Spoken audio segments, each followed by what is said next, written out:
Kaugnay sa paglalabas ng Sandigan Bayan ng whole departure order para kay Senador Bong Revilla, makakapanayam natin live si Senator Revilla. Magandang umaga po, Senator Bong Revilla. Yes, good morning, Cara, at sa lahat ng ating mga tagapanood. Sir, nakuha nyo na po ba ang kopya ninyo or alam nyo na po ba itong whole departure order na inilabas ng Sandigan Bayan laban sa inyo? Well, tinawag na sa atin ng ating abogado na meron na nga daw HTO na lumabas. So, expected ko na naman ito. The fact na lumabas yung kay Senator Jinggoy kahapon, so pwedeng lumabas din yung sa akin anytime. So, eto nga lumabas. Okay lang. At saka wala naman tayong planong lumabas ng bansa. At sabi ko nga, kung ano man ito, haharapin natin ito ng taas, no?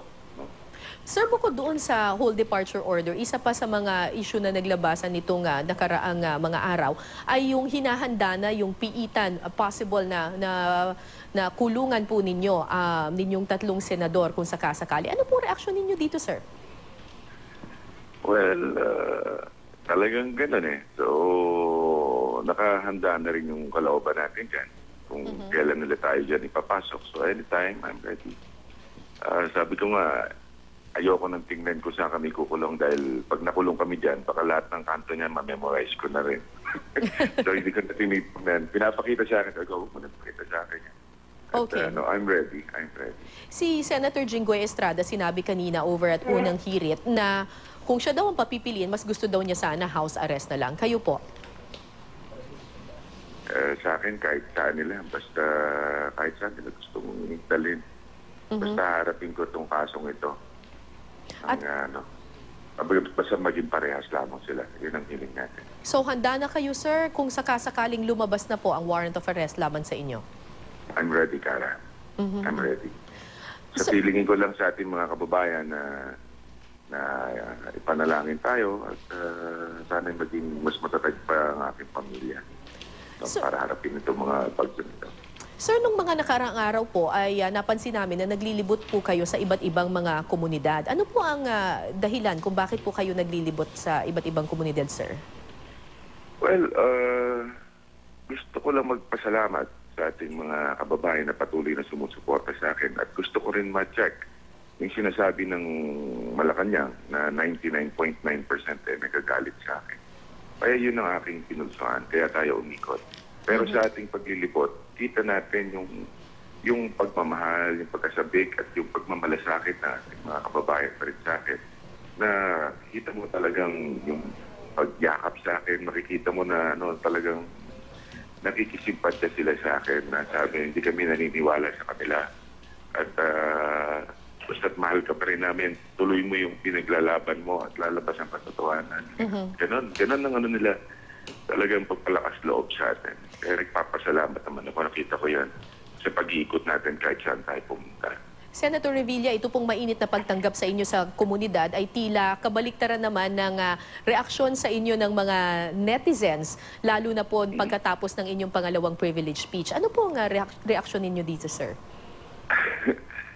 Ang netizens naman, hindi rin ako naniniwala dun sa lahat ng mga tumitira sa atin sa netizens ay totoo. May mga minions din ng Malacanang na ginagamit yan at na-check namin yan. Na may mga accounts na kung malbawa isang tao lang ang tumitira, marami siyang accounts na hawak para gulpin ako. At napatunayan namin yon. Kaya ganun pa man, yung galit na ibang tao, naintindihan ko sila. Pero yung iba naman nagagamit nitong mga para mangtiba sa akin, yun ang talagang napakabigat na dapat imbestigahan din yan. No? Para hindi magamit sa pang-aabuso, pang-wasak sa mga tao. No? Pero basta't ako, kung ano man yung kinasama nila ng loob sa akin, yung sa privilege speech ko o yung pag-awit ko, yung awit na yun yun ay pasasalamat doon sa 20 milyong bumoto sa akin.